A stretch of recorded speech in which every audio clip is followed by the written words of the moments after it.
Hello, and welcome to the lore of Braunhaven. Today we're going to be starting a series on the folklore that one can hear around the different taverns and inns or around campfires that's told by the common folk and the peasantry of the Braunhaven region. And so the first one that is a large topic of conversation would be the longevity of Emperor Belution Cestus. So the common thing for farmers and the peasants and townsfolk to do at the end of their day of working, and they don't work a day like we do. Um, Generally, uh, they'll work for anywhere from 3 to 4 hours during the day. They'll take a break, perhaps even take a nap, having a lunch and a nap, and then they will take another 2 to 4 hours worth of work, and sometimes they will take yet another small break, having supper, and then they'll work possibly another 2 to 4 hours until sometimes after dark. At that point, they will take a brief break, they will clean themselves up, and generally they go to the inn or tavern that is nearby whatever settlement they are living in, if they live in a village or a town. If they are out in the sticks and they have their own farm, they will, of course, stay in their own homes if there isn't a tavern or inn nearby. But they usually collect together and they'll sit around the fire. They'll have dinner, usually a late night dinner or snack. They'll drink a few pints and smoke some shire smoke and tell stories or talk around the fire. A lot of gossip gets passed this way. So a lot of this information that that they pass around is going to be questionable. I mean, there, as with any rumor or tale, there is a kernel of truth in everything because it has to start from somewhere. But of course, the wild accusations and theories just gets more convoluted the more times the tale is passed around, as with any gossip. So, with the longevity of Emperor Belution Cestus, they'll sit around the fire, and there are many tales that go around, and really it comes down to the people have a legitimate curiosity, I would say, or at the very least a curiosity. At the worst, they have a concern because Emperor Belution has been in power for a couple hundred years, and that's not normal.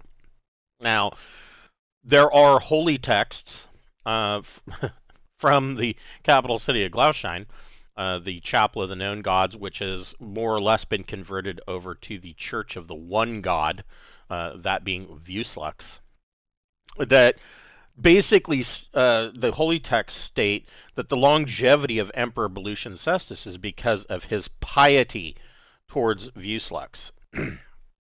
Whether or not this is true is questionable. In fact, if it is true, knowing what we know about Vuslux, that could be a bit concerning in and of itself, because if you're pious towards an archdevil or a fiend of any kind, and it is granting you long life, that is an obvious issue. So, I mean, who knows what the truth is? Many suspect that perhaps the vampire lord Faunestein that ruled the Braunhaven region for so long, maybe he didn't really die. Maybe Gloucester did not defeat Faunestein, and that the tales that are told of the fall of Faunestein are false, or that they were convoluted. And perhaps Faunestein converted Gloust into a vampire, and that he then uh, came out from hiding to form the Glaustian Empire, and he's remained hidden all this time, only to emerge every couple of hundred years as a new emperor. And that Belution Cestus was the last time that he came out. So there's a lot of questions about obviously about the longevity of the emperor, and of course these are all spoken in hushed tones. They don't You don't really want to question the emperor and the Glaucian Empire. That can lead to problems in and of itself. Another tale that's told is somewhat of a ghost story. It is the tale of the Maiden in the Glen.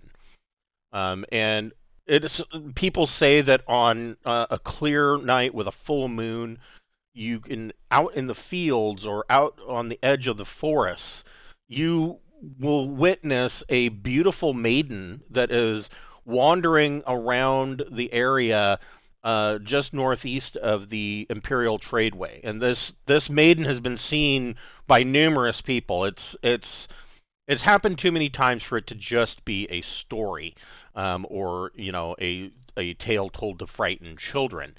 They Some of the tales talk about how this maiden will from afar, attempt to seduce and lure people away from their camp, and those people they vanish and they're never seen again. There are tales that if you look upon her, that the beauty of her is so intense that you will never be able to escape, and you will follow her to whatever doom awaits you. Others say that she is a restless soul that is attempting to lead people to some kind of mystery about her death. Um, there's many tales about a brother's friend's sister's boyfriend's cousin who saw the maiden and somehow escaped, but it's always stated that nobody ever escapes her, and yet somebody came back and was able to relate the tale about having seen her. So there's a lot of the normal conspiracy theory kind of stuff going on with stories about the Maiden in the Glen, as with most of these tales. And the last tale we'll cover today is about how there are some people that are of questionable intelligence that believe that fairy cats will steal your dreams. And this is usually something that is told by the midwives of villages or farm areas that, especially south of Braunhaven, towards the Imperial Port. And these midwives tell stories that a fairy cat will come and sit on your chest at night, and it will steal your dreams. And they warn people that if this ever happens over a series of consecutive nights, that your soul will actually become trapped in the Fey realm and forever wandering. And so you will become basically a soulless husk wandering around the prime plane, unable to, if you die, you will be unable to pass to the Shadow Realm, and you will instead be stuck in the Fey Realm, forever tortured by fairies. And they quickly point out that this happened to some old person, that is, somewhat old, 92, 100 years old, and they claim that it happened because somewhere around the time that he became, 75 to 80, because he suddenly became befuddled by everything. When in reality, it's more likely that the old man just got dementia. And so they come up with all of these stories and reasons for why these people became this way. And unfortunately, some of the midwives believe that it is because fairy cats are stealing your dreams. This is, of course, absurd. Fairy cats are capable of a great many things, but stealing your dreams is not really one of them. Actually, we will do one more. And this is very popular in the town of Braunhaven itself, is that they do believe that there is a sea creature that lives in the Great River. And they have named it. It is named Ol'Rivvy. And it is a known fact that the Great River really isn't that long comparatively, but it is very wide and it is very deep.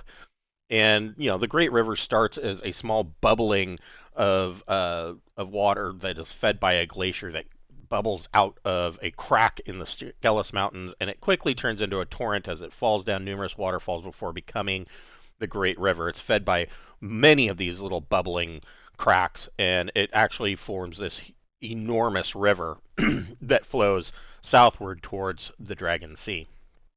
And they claim that there is a sea monster that lives in the Great River named Ol'Rivvy. It usually is seen or is said to do its hunting grounds near the town of Braunhaven and near the Barbarous Trade Bridge, usually north of the Barbarous Trade Bridge. You don't hear very many tales of it south of the Barbarous Trade Bridge. It's always north of it. Perhaps Ol'Rivvy is too big to make it under the Barbarous Trade Bridge, although with the size of the bridge, it seems unlikely. But these tales are usually told by fishermen that go out on their boats on the river plying their trade. And they claim that they will see a serpent in the water the size of a dragon plying its depths. They blame Ol'Rivvy for boats that have capsized, or someone having gone overboard and never seen again. They blame Ol'Rivvy for children going missing on the banks of the river, and they all say that the serpent can be seen on cloudy nights, usually right after a fog has rolled in. And so there are something is being seen. It is to the most likely intelligent person.